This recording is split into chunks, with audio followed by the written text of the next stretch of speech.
Bonjour à tous. Hier, nous avons lu la paracha Trouma à la synagogue et je voudrais m'attarder avec vous sur une partie du début de la paracha, celle qui concerne les chérubins. Et pour ce faire, je voudrais partager un écran avec vous et que voici. Comme vous pouvez le voir, cette image décrit ce qu'on appelle l'Aaron HaKodesh, l'armoire sainte, qui est composée de trois parties principales. La partie inférieure, qu'on peut qualifier de coffre, le couvercle, qui est appelé la caporette, et au-dessus de la caporette, nous avons deux chérubins, donc avec des ailes, et deux têtes. En fait, deux têtes humaines sur lesquelles nous reviendrons. Où sont placés ces chérubins? Où est placé cet Aaron à Kodesh? Eh bien, il est placé dans le tabernacle, dans le temple plus tard également, dans l'endroit le plus sacré du tabernacle et du Mikdash et du temple qui est appelé le Saint des Saints. Euh, or, euh, vous savez sans doute que quand on est en dehors d'Israël et on prie en direction d'Israël. Quand on est en Israël et on prie en direction de Jérusalem. À Jérusalem, en direction du temple. Et quand on est proche du temple, comme par exemple au mur dit des Lamentations, on va prier vers le Saint des Saints. Or, donc c'est l'endroit le plus sacré de notre tradition, cet endroit où, quand le temple sera construit, le Kohen Gadol, le grand prêtre, ne pourra rentrer que le jour de Kippour. Et à l'intérieur de ce Saint des Saints, qu'est-ce que nous avons? Nous avons cet Aaron HaKodesh que vous venez de voir, dont la partie inférieure comprend les tables de la loi. Certains disent que les tables qui ont été brisées, également les nouvelles, et les nouvelles tables, et donc la Torah. Et le problème euh, dont je voudrais parler, c'est que quand on lit le deuxième commandement des 10 commandements qui ont été donnés dans la paracha Titro, c'est le chapitre 20 de l'Exode et le verset 4 que je vais lire en français. Il est écrit: Tu ne te feras point d'idole, ni une image quelconque de ce qui est en haut dans le ciel, ou en bas sur la terre, ou dans les eaux au-dessous de la terre. Donc, le fait qu'il y ait des chérubins dans le Saint des Saints apparaît être en contradiction totale, en transgression même, de ce second commandement. Et avant de proposer des explications possibles, je voudrais simplement vous faire remarquer que cette problématique vis-à-vis d'une représentation physique, que ce soit par la sculpture, ou par la peinture, le dessin ou autre, de notre monde, que ce soit des individus, des animaux ou autre chose, est vraiment ancrée dans notre tradition à bien des niveaux différents. Je pense que on peut faire la comparaison, par exemple, pour ceux d'entre vous ou d'entre nous qui ont eu l'occasion de visiter des églises catholiques ou des basiliques ou des cathédrales, ou bien des églises chrétiennes orthodoxes, on est frappé par la quantité de sculptures, de peintures, de représentations d'hommes, de femmes, importants ou moins importants, peu importe, qui remplissent l'espace de ces églises. C'est aussi souvent sur les vitraux. Et à l'opposé de ça, quand on va dans une synagogue, et ça ne date pas d'aujourd'hui, c'est depuis que il y a des synagogues, euh, et quel que soit l'endroit, oui, dans le monde, il y a une absence totale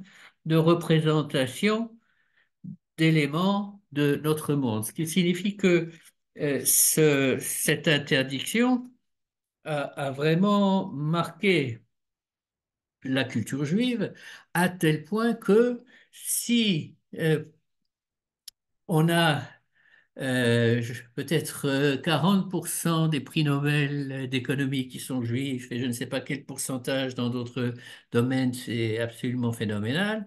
Dans le domaine de la peinture, ce n'est que, à mon avis, au XXe siècle, si je ne m'abuse, qu'on va avoir des peintres juifs qui vont obtenir une renommée mondiale. Le premier qui me vient à la tête, c'est Chagall. Mais c'est clairement pas un domaine dans lequel le juif ou la culture juive s'est exprimée.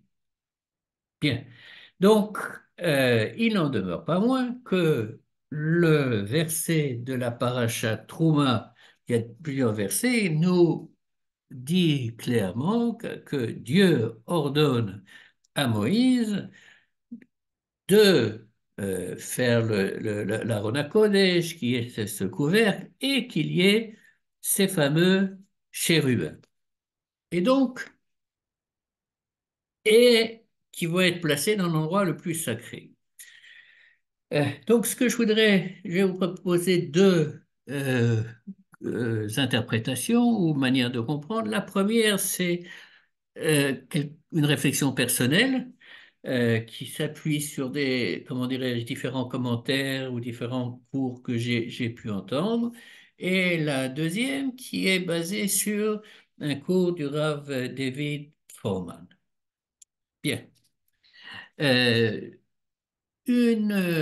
un petit mot supplémentaire, c'est que, en fait, après le Matan Torah, après le don de la Torah au mont Sinaï et la construction du Mishkan, donc du tabernacle, Moshe, quand il voulait, euh, ou quand Dieu voulait s'adresser à lui, ou quand lui avait une requête à formuler, il allait vers ce qu'on appelle en français une tente, la tente d'assignation, le Ohel Moed, et c'est là, en fait, où il y avait l'Aaron HaKodesh avec les chérubins, n'est-ce pas? Et que nous dit le texte de la Torah? C'est au verset 22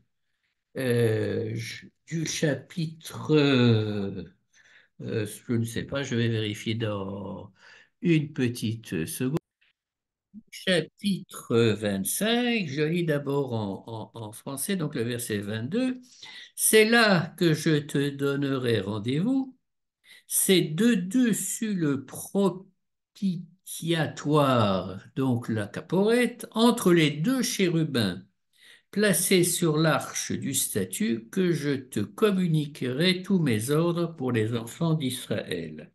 En hébreu, ça nous donne Veno adeti hasham, ודיברתי איתך מעל הכפורת מבין שני הקירובים אשר על ארון העדות את כל אשר אצווה אותך אל בני ישראל. Ce qui m'intéresse ici, c'est que euh, la parole divine, d'après le verset que nous venons de lire, va en quelque sorte sortir de l'espace qui sépare les visages ou la bouche des deux chérubins. Et ça, c'est un.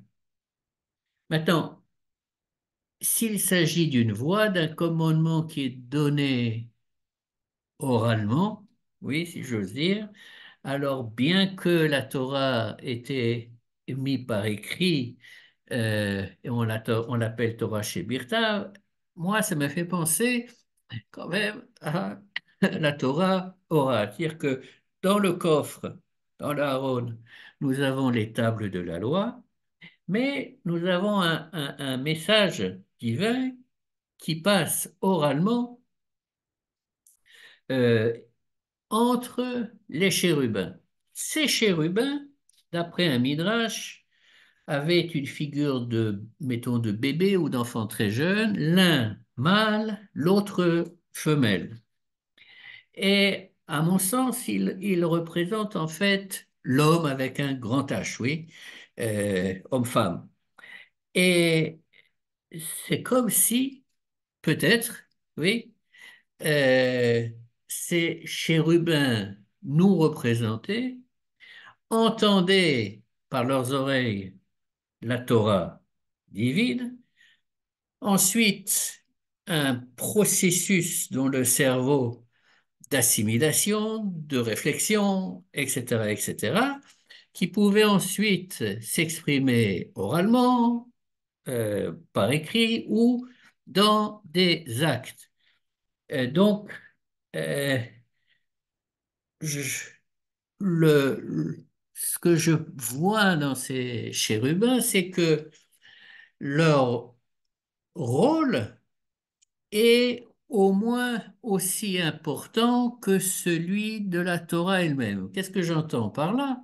J'entends par là que Dieu nous donne la Torah, mais pour qu'il puisse la donner, il faut bien que quelqu'un la reçoive. N'est-ce pas? Si nous voulons faire un cadeau à quelqu'un, oui, euh, pour que ce cadeau, ce don puisse se réaliser, il faut que la personne à qui nous voulons donner ce que nous voulons donner l'accepte, parce que s'il n'accepte pas, ben, il n'y a pas de don. On renvoie en quelque sorte à ce fameux Midrash, avant de donner la Torah au Bnei Israël, Akadosh Baruch Hu est allé voir toutes les nations du monde pour leur demander s'ils en voulaient. Chacune a demandé qu'est-ce qu'il y a dedans, a trouvé une raison de ne pas l'accepter. Les Bnei Israël ont accepté la Torah. Donc cette acceptation, en fait, ce n'est pas une acceptation passive, c'est une acceptation active qui se manifeste particulièrement dans la Torah orale. Pourquoi? Parce que les conditions, d'abord le texte de la Torah écrit parfois, et comment dirais-je, si on le prenait au sens littéral, comme certaines traditions ont essayé de le faire, les Karaïtes, par exemple, ça amène à des aberrations. Je ne prendrai qu'un exemple, œil pour œil, dent pour dent, mais il y en a beaucoup d'autres. Oui, il y a besoin de l'intervention humaine, l'intervention des Chachamim, et notre appropriation personnelle pour comprendre, en fait, quelle est l'intention de Dieu dans les différents ordres positifs et négatifs qu'il nous donne, et c'est non seulement ça, mais c'est que, étant donné que les conditions dans le temps et l'espace changent, eh bien, il faut bien adapter de manière fidèle, sans trahir les principes de la tradition, les nouvelles, euh, comment dirais-je, avancées technologiques, mettons, au principe de la Torah. Il n'y avait pas de voiture d'électricité à l'époque de Moshe Rabbeinu, on ne pouvait pas faire de grève d'organes, etc. Je ne prends que quelques petits exemples, mais c'est clair que la halacha, oui, qui est une marche en fait, quelque chose de dynamique, euh, évolue avec le temps et l'espace, et peut-être que c'est représenté par comment dirais-je, les barres que vous avez pu voir. Je vais remettre le dessin. Voilà, l'arche sainte, le Aaron HaKodesh, avait bâti enfin, à l'extérieur, c'était quelque chose de fixe, avait ces deux barres qui permettaient de transporter l'Aaron à Kodesh sans avoir à le démonter, alors que toutes les autres parties du tabernacle étaient démontables. Oui, et il fallait les démonter pour aller d'un endroit à un autre. Et peut-être que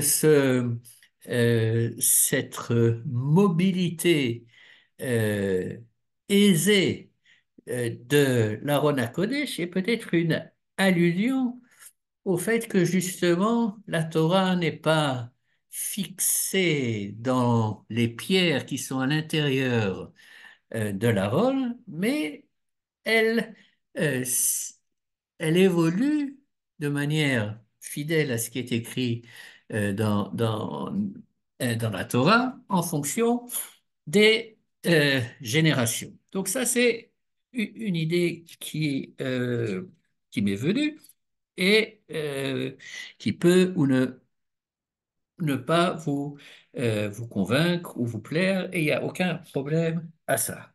Alors, je voudrais maintenant passer à une deuxième interprétation, une manière de comprendre cette problématique des chérubins.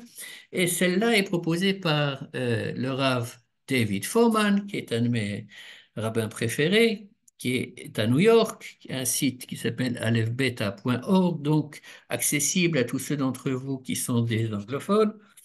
Bien que je sais qu'une partie de son site ait été traduit en français, donc on doit pouvoir le trouver en français partiellement. Et je vais partager avec vous l'enseignement du Rav Forman, est extrêmement intéressant, à mes yeux en tout cas. Et en tant que bon juif, le Rav Forman commence son explication en posant une question. Et la question qu'il pose est, où avons-nous déjà rencontré dans la Torah les chérubins, les kruvim? Je laisse 2 ou 3 secondes se passer pour que vos cellules grises essayent de fonctionner rapidement pour trouver quand est-ce que cela apparaît.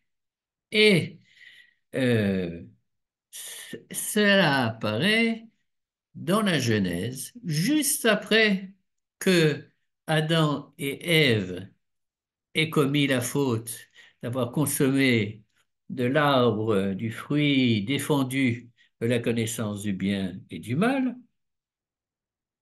Donc, décide de les expulser du jardin d'Éden, mais en fait, c'est pas uniquement de les expulser. Il les expulse, c'est vrai, mais au chapitre 3, verset 24 de la Genèse, le verset nous dit, ayant chassé l'homme, il posta en avant du jardin d'Éden les chérubins avec la lame de l'épée flamboyante pour garder les abords de l'arbre de vie. Oui, la problématique étant que, étant donné qu'Adam et Ève avaient mangé de l'arbre de la connaissance du bien et du mal, il ne fallait pas qu'ils mangent de l'arbre de vie. Oui, c'est pour ça qu'ils sont chassés du jardin d'Éden. Et pour être certain qu'ils n'aient pas accès à cet arbre de vie, eh bien, Akadosh Baruch Hu, Hachem Elohim dans le langage de ce chapitre-là, va placer des chérubins qui sont des anges, donc qui sont représentés par des ailes, mais dangereux, n'est-ce pas? Ils ont une épée flamboyante, etc. C'est des gardiens qui sauront faire leur boulot et empêcher que Adam et Ève reviennent. Revenons maintenant à la paracha de Trouma et nous y revoyons des chérubins. Sauf que s'ils ne sont plus du tout menaçants, oui, ce ne sont plus des grands anges, si j'ose dire, ils n'ont pas des plaies flamboyantes, oui, ils ont la forme de petits, le visage de bébé, n'est-ce pas? Et représente peut-être l'innocence. Les bébés euh, sont innocents. Et Ce qui est absolument frappant, c'est où est-ce qu'ils sont placés. Ils sont placés sur l'Aron HaKodesh, donc appelons le coffre, dans lequel était placée la Torah. Or, comment est-ce qu'on appelle la Torah également dans notre tradition?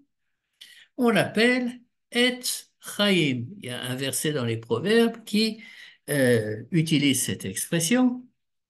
Et quand nous rentrons la Torah après l'avoir lue à la synagogue, dans la liturgie qui suit, qui accompagne la rentrée de la Torah, on chante ou on dit Etz Chaim Hi Lama Kimba. Oui, donc il y a en fait le sentiment qu'il y a un rôle totalement différent au Jardin d'Éden, où à l'extérieur du Jardin d'Éden, les chérubins étaient là pour empêcher l'homme d'accéder à l'arbre de vie. Et là, on a des chérubins sympas, en quelque sorte, qui ne sont pas du tout là pour nous empêcher de d'accéder à cet arbre de vie. Alors, pour comprendre, aller à un niveau un petit peu plus profond, le Rav Foreman propose l'analyse suivante. Il dit, qu'est-ce que c'était que le Jardin d'Éden? Eh bien, c'était un jardin que Dieu avait préparé pour y mettre Adam.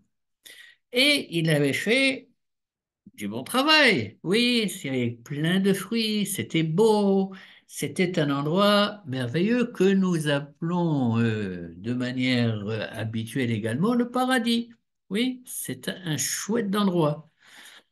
Et dans ce chouette endroit, qu'est-ce que Dieu voulait, dit le Raffoman, c'est en fait avoir une relation de proximité, oui, avec Adam, Adam et Chava, oui.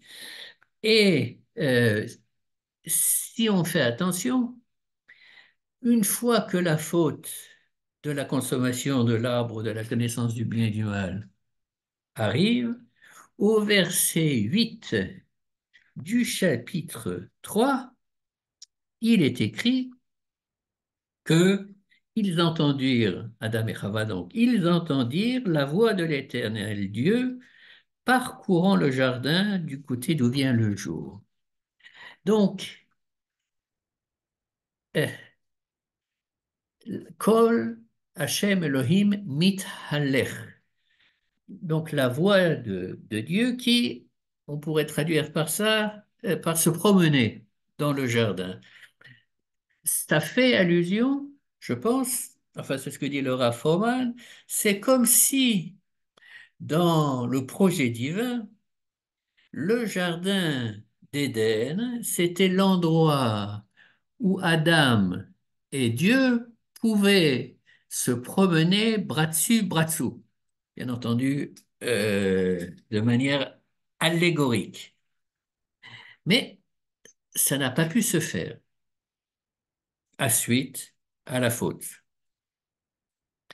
Et je voudrais attirer votre attention sur le verset que j'ai cité tout à l'heure, qui indique que Dieu place des chérubins à la sortie, à l'entrée du Gan Eden, du jardin d'Éden.